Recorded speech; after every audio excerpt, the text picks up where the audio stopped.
Honestly, I have to say the hardest part about filming these is coming up with an intro for every single episode that has to be different. This time, I'm not going to put myself through that, and we're just gonna... Welcome to episode 27. And today we're talking about people pleasing. I honestly was kind of kicking myself while writing the script for this episode because it's literally... I feel like it describes my entire life. I can't remember the last time that I was in a situation and I like genuinely put other people's wants over mine. I don't know. Like, I mean, it's who I was for such a long time. And then now, I mean, I don't like to define it as, oh, this is who I was. But like, that is what I did and that was my behavior for a long time. And then when I finally decided to change, it was nice. It was like refreshing. I feel like the best way to stop a certain behavior is to understand why you're doing it. People pleasing is such a psychologically like deep-rooted thing, and I feel like the core reason is a little bit different for everybody, but it comes down to the same thing. Whoever is engaging in this type of behavior has a deep-seated fear of approval and a need for acceptance. It's like buried with this fear of rejection from others. It's just like you constantly need people to be like happy with you and telling you that you're doing okay and that what you're doing is okay with them. Like they approve of what you're doing and they accept you because of what you're doing. This person will go to the ends of the earth to try to make everybody else satisfied before they even think about themselves and what they want. It was hard for me to recognize this because I thought that this was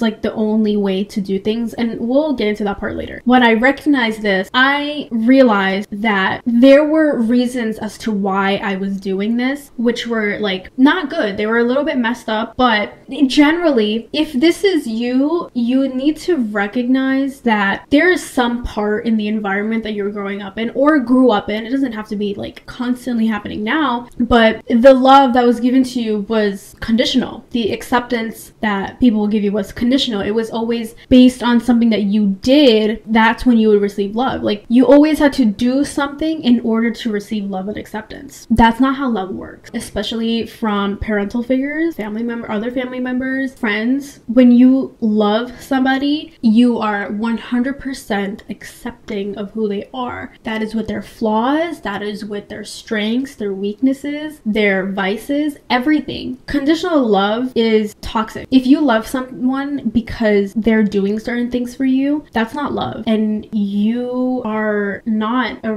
great person because of that. I'm gonna be so real. So either if you realize that you're either person, things need to change here. If you are the one who is making sure that everybody is okay before you are, you need to change. If you are the one who is conditionally loving somebody because they're doing things for you or like all over you all the time, that is a problem and you need to fix that. But that's not what you're talking about today. My point is that is not what love is, and that is not the type of love that anybody should be chasing after, because it's just unhealthy and a waste of time, in my opinion. That type of love leads you to believe that your worth is tied to how much you can accommodate to others. You should never be feeling like you have to meet everybody else's desires in order to gain their acceptance before even thinking about yourself, because that type of satisfaction is temporary. It's short term. People are not always going to like you because you're doing something for them. The hardest thing for me to learn so far in my life was that no matter how nice you are to people, accepting, accommodating, understanding, there is always a chance that they are going to turn around and do something that's backstabby or like just betray you. In a sense, not to be that like dramatic. When you're opening yourself to some kind of relationship, you are opening yourself to get hurt, and that is the part that you have to accept. You have to understand that that is part of the human experience. So constantly trying to people please is temporary satisfaction. It's never gonna ever get you anywhere in the long run. And if you realize this, I'm gonna tell you just so straight up, if you realize this and you keep going back, you're weak. I don't know what else to tell you. You are the only one who's ever going to give yourself long-term happiness. Stopping people pleasing is a process. It's not going to just click like that if you've been doing it for a really long time. You have to almost like rewire your brain and your behavior. You have to realize when you're saying yes out of fear rather than out of desire. Getting comfortable with saying no and making it your favorite word. I mean, obviously, don't ever do, like, the point is, like, don't ever do something because somebody else is pressuring you to do it and you really don't want to, and you know that. But if you realize, okay, there is, like, I feel like saying yes because I don't want them to be mad at me because they're asking me to do this, that is 100% the situation where you have to say no, because why are you letting them decide that? That makes zero sense. Just don't give them that power. When you say yes to something out of fear, you're giving the other person power over your actions and your life. Do you know how pathetic that is? Like,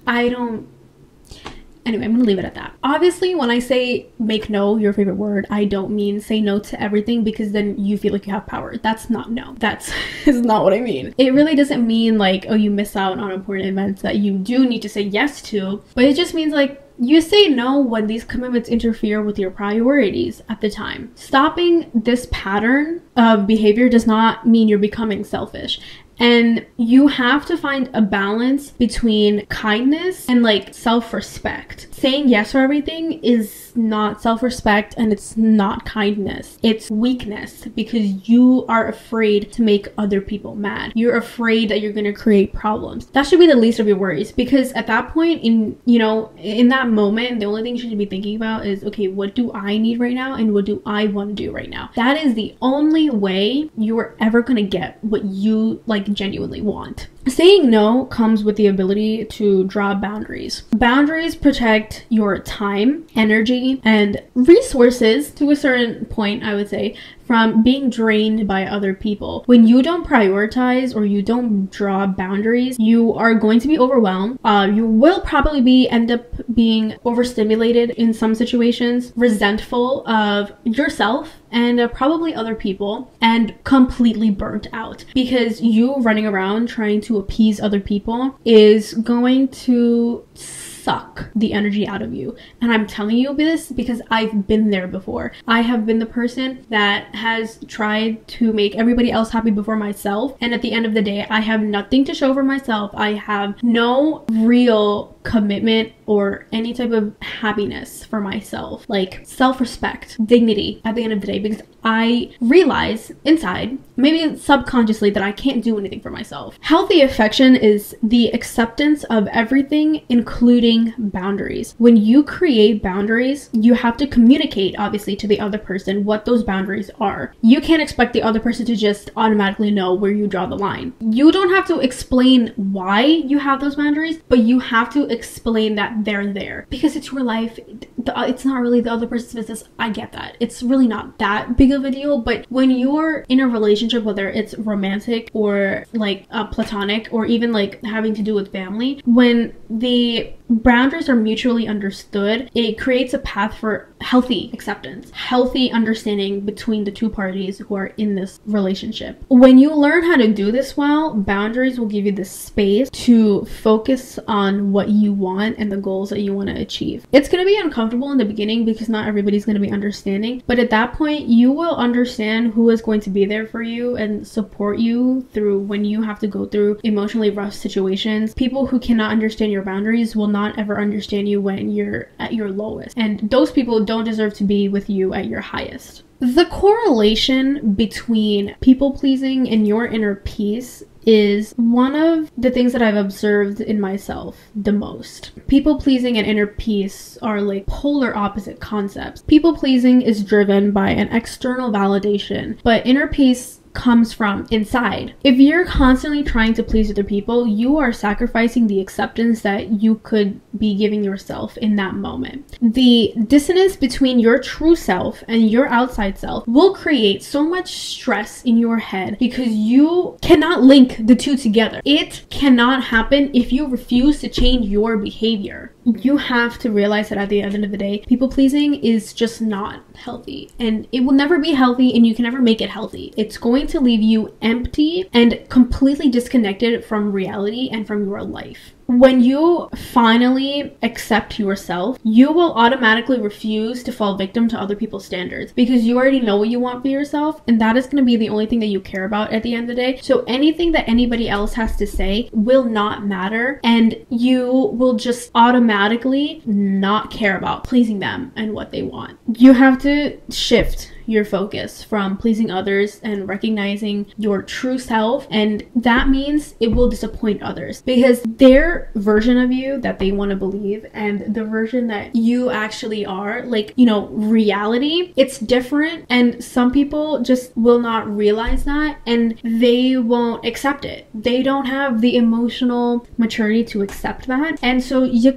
let them go. You don't really entertain their BS anymore. And I have to tell you, being able to cut people off is one it's kind of empowering, I'm not gonna lie. Like, when you know that, like, okay, if this person like disrespects me or does not understand me or is like, just like, some people you have to understand are just not on your vibration, and that's okay, and they're just not meant to be in your life for a long period of time, which is completely fine. But you just need to realize when that happens that it's completely okay to let them go. It's just life, how it is. They're gonna go find somebody else. No one's gonna be friendless forever. And I was gonna say they are, but I don't even want to go there. That is people pleasing for you. I'm probably gonna do another episode on this just because there's a lot that I could talk about, and maybe I'll put in some of my personal experience and the things that I have learned. I feel like at one point it will click and you're just gonna stop. Like, you're gonna be like, I literally don't even care about anybody else, and the word no and the word I don't care are gonna like be in your head constantly, like, no, I don't want to do this, or like, I don't care what they think, and I genuinely just don't give a damn. It literally just does not matter. Anyway, that is all that I have for you today. I hope you have a great day or a great night, good afternoon, depending on when you're listening to this, and I will see you guys next week.